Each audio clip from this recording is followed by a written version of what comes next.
Welcome to Pyrography Made Easy. I'm Brenda. In this episode, we are going to learn about writer pen tips. I'm going to show you different styles of writer pen tips and then show you how to use them to create the Easter chick artwork. I will also cover some common problems that you may encounter to help you avoid them. Before we get started, I do want to mention that the pattern I'm using came from coloringall.com. I will put a link in the video description. If you don't like the coloring book page that I used, go on the internet and find one you do like. The techniques that I will show you in this video can be applied to any coloring book page. Well, let's get started. The most common style of writer is the standard writer. Every brand of wood burner has one. Standard writers are the most versatile of the writer styles because you can use either the wide or narrow side of it. This allows you to create thick or thin lines and slightly different sized dots. The downside of this style is that it can be difficult to keep the lines the exact same width and the dots the exact same size. Micro writers are not as common. The left one is a Colwood. The right is one I made. The video description will have a link to a video that explains how. Micro writers are great when you need your lines and dots to be consistently the same size. They are perfect for burning in really small details where precision is essential. Ball nibs come in several different sizes, and they can be used as writers. Some artists prefer ball tips because their rounded surface glides easily over the wood. The size of the ball nib you use determines the line width and the dot size. Lastly, there are several styles of brass tips that can be used as writers. Like the ball nibs, the line width and the dot size is determined by the size of the nib. I very seldom use brass tips, so I cannot advise you which nib is best to use. You'll need to experiment and find what's comfortable for you. As I angle this board, you can see how rough it is. To fix this, sand the board with 220 grit sandpaper. It is very easy to see the difference between the sanded and unsanded part of the board. It is much easier to get crisp, clean lines and even burn results on a smooth board because the pen tip can easily glide over the board surface. Rough boards often snag the pen tip, causing slight pauses that can negatively impact the burn results. A light hand pressure can create smooth, even burn strokes as demonstrated on the left, whereas a heavy hand pressure creates uneven burn strokes because the nib sinks down into the wood surface and snags on the wood grain, as demonstrated on the right. The smaller the nib is, the more pronounced this problem becomes. As I angle the board around, you can see how much deeper the nib sunk into the wood using a heavy hand pressure. The last problem is burning at too high of a temperature. The higher the heat is, the harder it is to get crisp lines that are even in width and blotch-free. Notice how my burn results get better as I reduce the temperature I was burning at. This is the pattern that I got from coloringall.com. A link will be in the video description. I highly recommend printing out the pattern and practicing the textures with a pencil. This allows you to experiment before burning. For example, you can alter the darkness level by changing the distance between the lines. The closer the lines are, the darker the area will appear. Another example, I tested out alternate curving directions on the basket trim. I didn't like how that looked, so I erased it and drew them in going the same direction. That looked better to me. Here's how my practice piece looks. Print out the pattern on regular copier paper, flip it over, and coat the backside with graphite, preferably a pencil in the B range. I always get asked why I don't use carbon paper. This method works for me. The lines are dark enough I can see, but not so dark that they can't be erased. Something I can't say about carbon paper. Place the printout graphite side down on the board and secure it with 2 pieces of tape. Then trace over a couple of lines and check to make sure that the results are dark enough. To keep track of where I am, I put a small X in the shape after I've traced around it. Another option is to use a colored ink pen. I used blue and it doesn't show up on the video very well. Equip the writer nib you want to use and test out the burn color results on scrap wood. Aim for a medium to dark tan burn result. Afterwards, burn over the trace lines. Use a light hand pressure. Also, if you rest your hand on the board, this will help steady your hand and that will make it easier to keep a light hand pressure. After the trace lines are burned in, rub over the board with a pencil eraser to remove any excess graphite. Let's start with the chick. Begin by burning the pupils to a dark brown or black color. Make the color fairly uniform. Since the pupils are so dark, the burn stroke doesn't matter. It won't show. It is important to avoid burning over the dot of reflected light. That little dot gives life and cuteness to the eyes. Afterwards, reburn over the lines and eyelashes around the eyes. Afterwards, burn the inside of the lower beak to a dark brown or black color. The burn stroke does not matter here either. Then burn crosshatch lines on the outside of the beak. Crosshatch is a series of parallel lines that are burned in one direction, then another layer of lines is burned in a different direction. The beak will get darker looking with each layer of lines that are burned over it. Repeat the crosshatch process on the upper beak. The direction you burn the lines in doesn't matter on the beak. That's because there are quite a few layers of lines, so it's difficult to see individual lines. Stop adding layers when the beak is as dark as you want it to be. I chose to make the outside of the beak a couple of shades lighter in color than the inside of the beak.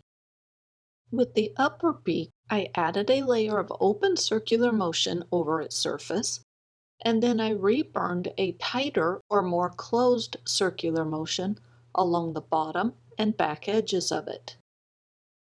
Darken the eyebrows, then burn very short lines that radiate outward from the eyes.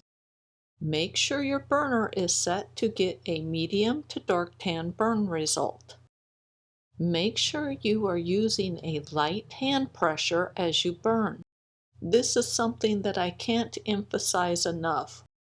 Most of the problems that I see are due to either too much hand pressure or burning at too high of a heat. Continue to burn short lines on the chick's face. Burn the lines in the direction that most animal fur grows. If you have a cat or dog, mimic the direction you see on their faces. You probably noticed that I sped up the video considerably. We're just burning single lines, and I doubt you need real-time video to understand what is going on. When you get to the little feathers that stick out from the face, burn the short lines to match the direction of each little feather. My corresponding blog for this artwork will have high-resolution photos so you can closely examine the line directions if need be. A link to that blog will be in the video description. Here's how the chick looks at this point. Now let's contour our chick so it looks somewhat 3D. This is an optional step. Burn short lines under the far right feather at the top of the head. Slow your hand speed down a little so that the burn results are a touch darker. Reburn in the center where all 4 feathers touch and extend the color about 1/3 to 1/2 the way up each feather. Now reburn along the left side of the head so that the left side is slightly darker than the right side. This will make it seem as though the sun is coming from the right and that the left side is in shadows. I chose to make the brightest area on the little chick his upper right forehead. I marked the spot with a circle on the inset photo. It's up to you if you want to do the same. I also reburned around the eyes. My lines were very short and close together. The closer your lines are, the darker the overall color will appear. As you work, do not be surprised if you need to reburn over areas a couple of times to get the darkness level you desire. Here's a close-up of how the face looks. Treat the wings like we did the little feathers on the face. Burn short lines that are angled in the direction each feather on the wing grows. Reburn over the left half of the wing, making the color get gradually darker as you get near the body. This can be accomplished several different ways. For example, you can add more layers of burn stroke as you get closer to the body, or you can burn your lines closer together as you get closer to the body, or you can slow down your hand speed as you get closer to the body. Or you can do as I did and combine several of those techniques. When I'm burning, I often think about the contrast my artwork has. For example, as I began burning on the body, I felt that there wasn't enough contrast between the body and the wing. To fix this, I reburned over the base of the wing. The purpose of this is to help the body stand out a little bit more from the wing. You may or may not like what I've done, but I'm just explaining to you what I did and why I did. It's up to you if you want to do the same. The last thing I will mention about the body is that I darkened up the back half of it behind the wing and these two little feathers that I think are the tail. Lastly, the feet. I reburned over the trace lines to darken them up. Then I burned curved lines over the toes. How much of a curve the lines have is up to you. Afterwards, I burned a few shorter lines to cover some of the larger gaps between the curving lines. After the toes were done, I burned curving lines over the rest of the foot. I filled in the area where the toes meet with shorter lines. The other foot gets the same treatment as the first one. Darken up the trace lines, then burn curving lines over the toes. Add shorter lines as needed to fill in gaps. After the toes are done, then burn curving lines over the rest of the foot. Add shorter lines as needed to fill in areas. Lastly, I reburned along the bottom edge of each toe and along the bottom of the foot, and I reburned along the left side of the ankle. This was done to help give the foot a slight 3D look. Begin by burning vertical lines on the bow. Try to keep the spacing between the lines fairly consistent. Also, try to keep your hand speed constant so that the lines are similar in color and blotch-free. Lastly, remember to use a light hand pressure. Afterwards, apply a layer of open circular motion over the bow. Circular motion means you're burning a continuous chain of loops. Open circular motion means you can see the underlying wood between the burn marks. Closed circular motion means that you cannot see the underlying wood between the burn marks. I don't burn rows of circular motion. Instead, I let the pen tip meander over the board. As I finish this loop, you can see how layering the two burn strokes creates a texture that looks flat and fairly uniform in color. If you prefer, you can burn the layer of circular motion first and then add the vertical lines. The order of the two burns does not change how the texture looks. I personally prefer to burn the lines first because it's easier for my old eyes to see them and ensure they have consistent spacing apart. You can try both methods and see which one you prefer. To get a darker color, just reburn another layer of circular motion over the area. Also, how open or closed your loops of circular motion are will impact the color. Closed circular motion will be darker than open. In areas where I want a really dark color, I reburn over the area several times and I use a more closed circular motion burn stroke. Rotate the board as needed to make it easier to burn the vertical lines on the ribbon. When I burned the inside loops of the ribbon, I slowed down my hand speed so that the burn results were a lot darker. I did this to reduce the number of circular motion layers I would need to burn later on. Sometimes I would revert back to my normal hand speed and end up with lighter burn results. Then I'd have to reburn over them to darken them up. Don't worry about keeping your vertical lines perfectly aligned when working around the chick's head. Once the circular motion is added, the lines will be difficult to see. Here is how my bow looks at this point. To finish the bow, we just need to add the circular motion over the top of it. I did a little bit of contouring here and there.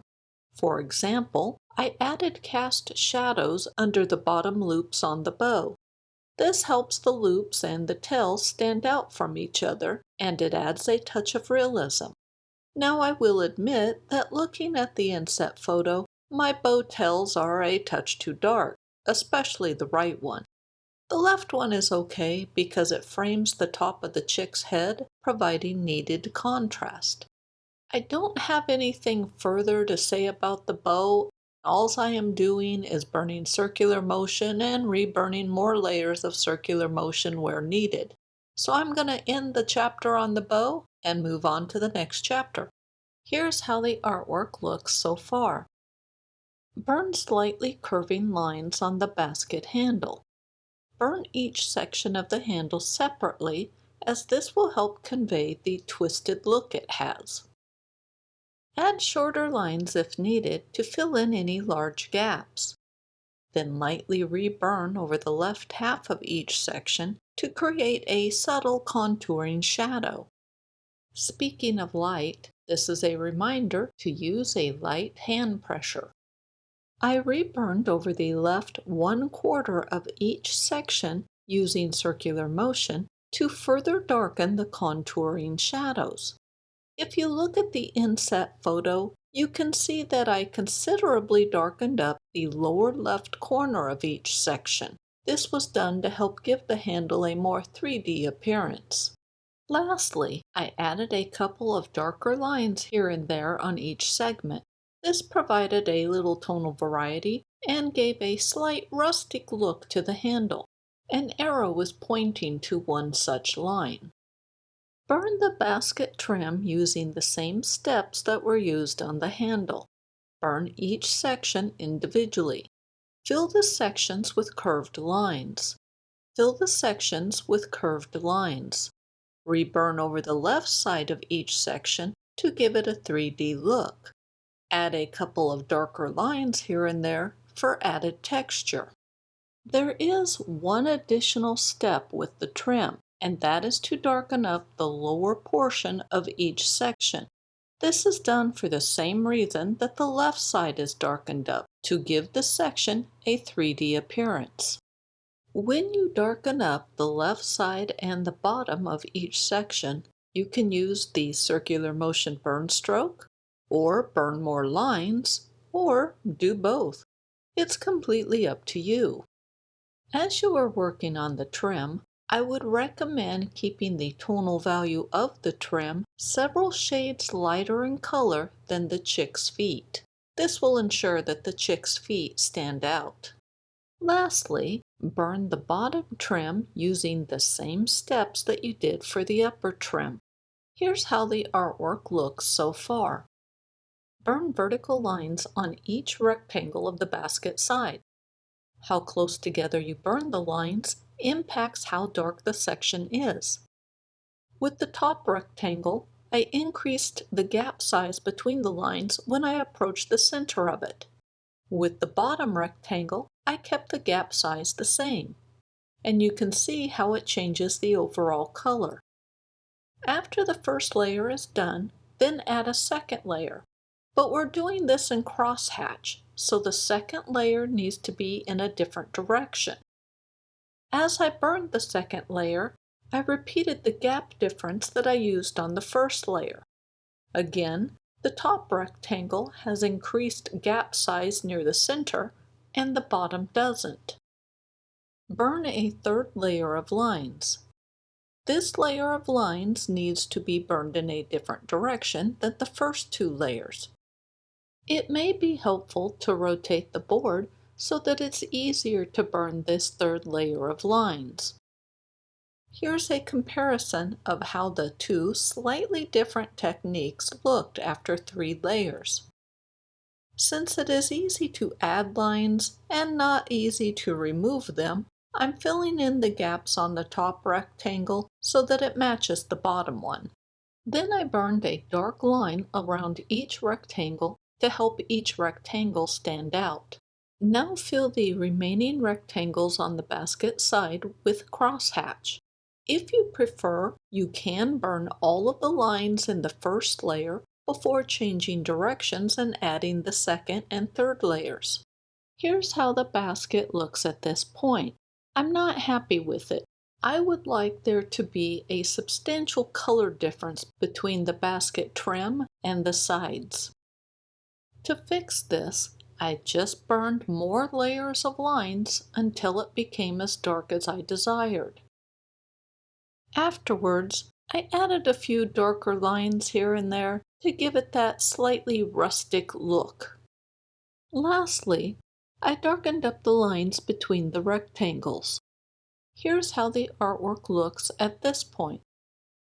With the daisies, begin by burning a layer of tiny dots over the center of the daisy. Also, darken up the line circling the center. Afterwards, burn circular motion over the center. Burn as many layers as you desire until the center is as dark as you want it to be. Next, burn 1 to 2 curving lines on each flower petal to represent creases in the petal. Then burn tiny dots over each petal. Burn more dots along the base of the petal and along the curving lines. Burn fewer dots along the outer edges of the petals. This will help the petals stand out from the basket and each other. With these 2 petals, I first drew the lines in with a pencil. After they were burned in, I rubbed over them with an eraser. Since these 2 petals are under a petal from the first flower, I added a lot more dots to these 2 petals. This gave the impression that these petals were in shadows, and it helped the above petal stand out. Anywhere petals overlapped other petals, I burned the lower petal darker than the top one. Burning it darker simply means that I burn a lot more dots on the petal that I want to be darker in color. Here's how the artwork looks so far. Begin by burning the 5 small circles to a dark brown or black color. Once I was done burning, my circles looked more oval in shape, which is fine too. Next, start at the outer edge of the flower center and burn short lines that angle inward towards the very center of the flower. I first burned my way around the outer edge of the flower center, and then slowly spiraled my way towards the very center of the flower. With the flower petals, I began by burning lines that followed the basic shape of the petal. The distance between the lines narrowed as I neared the base of the petal. The base of the petal is where it touches the center of the petal. Next, I added light tan-colored lines that started at the base of the petal and extended 1/4 of the distance towards the end of the petal. Then I did the same thing along the end of the petal. Make sure to start the lines on the end of the petal and pull the pen tip towards the flower center. These lines are creating contouring shadows that give the petals a curved or bowed appearance. I must emphasize the need for using a very light hand pressure when burning these lines. In fact, you should be using a light hand pressure during all of your burning. Rotate the board as needed to make burning easier. It is very common to find some directions are easier and more comfortable to burn in than others. Here's how the artwork looks at this point. Fill every other row on the back right egg with an assortment of dot sizes. Tiny dots are created by quickly tapping the nib to the board using the narrow side of the standard writer. Medium dots are created by using the wide edge of a standard writer. If you are not using a standard writer, then a medium dot is created by pausing slightly before lifting the nib from the board. The longer the nib is in contact with the board, the larger the resulting dot will be, and the darker the dot will be. Large dots are made by burning a circle and then filling it in with color. I often reburn over it a couple times to get at the darkness level I want. Burn a series of long lines that follow the curves on the remaining rows on the egg. Reburn over the lines to thicken and darken them up. Reburn as many times as needed until the lines are as dark as you desire. If you have any large gaps you don't like, then fill the gap with a line. To give the egg a touch more color, burn some light tan lines over its surface. Make sure to use a light hand pressure. You want the pen tip to just make contact with the board, and this will allow it to glide easily over the wood surface. Add more lines along the bottom of the egg to help it stand out from the egg in front of it. Lastly, burn some light tan lines on the rows with the long curving lines. Burn these lines between the existing ones to help increase the overall color of these rows. With the front egg, burn long lines that follow the contours of the egg shape. I burned 2 layers of lines. Avoid burning over the flowers at this time. Then, burn circular motion over the center of the flower. Make it as dark as you wish it to be. Afterwards, burn lines on the flower petals that radiate outward from the flower center. I wanted more contrast between the flowers and the background on this egg, so I burned more lines on the egg background. In hindsight, I wish I had made the background a touch darker. I also darkened up the line between the basket trim and the egg to help further define their edges. With this egg, I began by burning tiny dots inside the circle. Then I discovered I missed a pattern line. I began to think that this odd shape might be more of the chick's tail. With that in mind, I filled the area with tiny lines. Afterwards, I went back to working on the egg, filling it with open circular motion. I also darkened up the lines between the chick and the egg to help them stand out from one another. In fact, I reburned over several lines as needed to help with contrast. I ended up burning several layers of circular motion over the egg so that the base color was a dark tan to very light brown value. To finish up this egg, I burned an assortment of dot sizes over its surface. With the front left egg, I started out using the same texture that I just showed you on the previous egg. I won't waste your time by repeating that information. With the next section, I burned a series of parallel lines, being careful to avoid the circles. Afterwards, I filled the inner circle with a closed circular motion and burned it until it was a dark color. With the outer circle, I burned 1 layer of open circular motion. Then I filled the gentle arch with lines that followed its contours. The end of the egg was filled with lines that radiated outward from the center. Afterwards, I added tan lines on the arch to darken that section.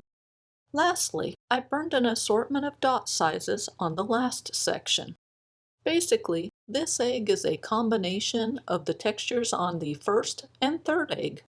With the back left egg, I filled the right section with crosshatch lines. It took 3 layers before it was as dark as I wanted. With the next section, I burned 2 horizontal lines that were a short distance from each other. Then I burned over the area between the lines until it was a dark brown color, creating a wide stripe. I repeated this process until this section was filled with wide, dark stripes. Then I lightly burned over the pale stripes just to reduce the contrast. With the triangles, I first gave them a tan base color by filling each triangle with lots of lines.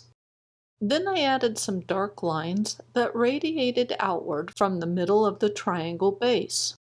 With the other group of triangles, I just burned tan lines that radiated outward from the middle of the triangle's base. With the inner circle, I first burned a layer of circular motion. Then I applied a layer of tiny dots over the area. I filled the outer circle with tan and dark brown stripes. This is the same thing we've already done on this egg. The only slight difference is that the stripes are narrower where they touch the inner circle. Also, the stripes are wider where they touch the outer edge of this circle. To finish this egg, I burned a dark line between the 2 rows of triangles. Then I added some dark vertical lines on the far right section because I just didn't really care for how it was looking. Lastly, I reburned over the dark lines on the first row of triangles. Here's how the artwork looks so far. Let's add a table or base for our basket to sit on so it doesn't look like it's floating in space. Begin by burning a thick dark line adjacent to the bottom of the basket and along any low-hanging flowers. Then burn horizontal lines that extend an inch or so from the edge of the basket. If you prefer, burn them to the edge of the board. You can burn individual lines or burn a continuous line using a quick left-right direction as I am doing. I'm basically burning in a zigzag type of motion. The single lines will look smooth. The zigzag lines will have a little dot where you stop to change burn directions. Reburn as needed to get the table as dark as you desire. I burned the table to a dark brown or black color for a short distance adjacent to the basket. Then I let the color get a few shades lighter after that. As you can see from the inset photo, I didn't extend the color on my table very far from the basket. When you are creating your artwork, extend that color as far as you desire. One last thing I want to remind you of, use a light hand pressure. I know you're probably tired of hearing that, but a heavy hand pressure is the cause of a lot of problems that I see. Here's how my artwork looks at this point. I wanted the chick to stand out more from the background, so I burned a closed circular motion over the background. I did increase the temperature setting on my burner because I didn't want to reburn over the background a million times. Now let me point out that I increased the temperature setting on my burner just to the point where I easily got a dark brown burn result, but not to the point where a lot of smoke was produced or overburn. If your pen tip starts to glow red, the temperature is way too high. Something I find extremely helpful is to burn a band of circular motion along the outer edges of the area I'm going to fill in. This creates a buffer zone, as I like to call it. Once the buffer zone is done, then I can really increase my hand speed because I no longer have to get close to anything that I want to avoid burning over. Here's how the artwork looks at this point. I first sign and date my artwork using a graphite pencil. Then I burn over the pencil lines with a writer pen tip. Afterwards, I rub over the signature with a pencil eraser to remove excess graphite. I mixed up some very diluted burnt sienna watercolor paint. I tested the color on scrap wood, and once I was happy, applied it to the background on my artwork. To me, the unburned wood was too bright and distracting from the artwork. The board I'm using was really thin, and the water was making it bow. I placed a weighty object on it and let it dry. That actually worked, and I like how this looks. But there are some problems, and let me tell you about them. First, the right back egg should be darker to reduce the contrast between it and the background. Second, the daisies are so bright they almost glow, so they need to be darkened up too. I did a little Photoshop work. The left one is before and the right one is after. To me, the chick stands out better on the right one. I'm using Carbothello's chalk pastels to give color to the Easter image. On the bow, I'm using number 335. After I add the color, I use a piece of wadded up paper towel to smooth out the color. Unfortunately, the color smeared onto the chick, so I used a kneadable eraser to remove it. I thought the color on the bow was a bit too bright, so I lightly rubbed over the bow with the eraser to remove some of the pastel chalk pigment. I used color number 365 on both the back right egg and the front left egg. With the front right egg and the back left egg, I used color number 450. With the middle egg, I used color number 390. The daisies were a two-step process. I first used color number 105. Then I applied 215 over it. Afterwards, I blended the color. Then I removed a little of the color using an eraser. I did make sure to remove all of the color from the flower center. On the dogwood flower, I used color number 335. And lastly, on the chick, I used color number 205. Here's how the artwork looked after I was done adding color, and I absolutely hate it. So I erased all of the color from everything except the chick. Here's how the artwork looked once I was done. Not all of the pigment erased cleanly away. I like this better, but decided to add color number 305 to the beak and the feet on the chick. And here are the final results. Well, that is it for this video. I hope the information was helpful. As I mentioned before, there will be a link in the video description to the coloring book page I used. Also, on my website, Pyrography Made Easy, I will have the coloring book page available there. Well, thank you so much for watching my video, and I will see you soon.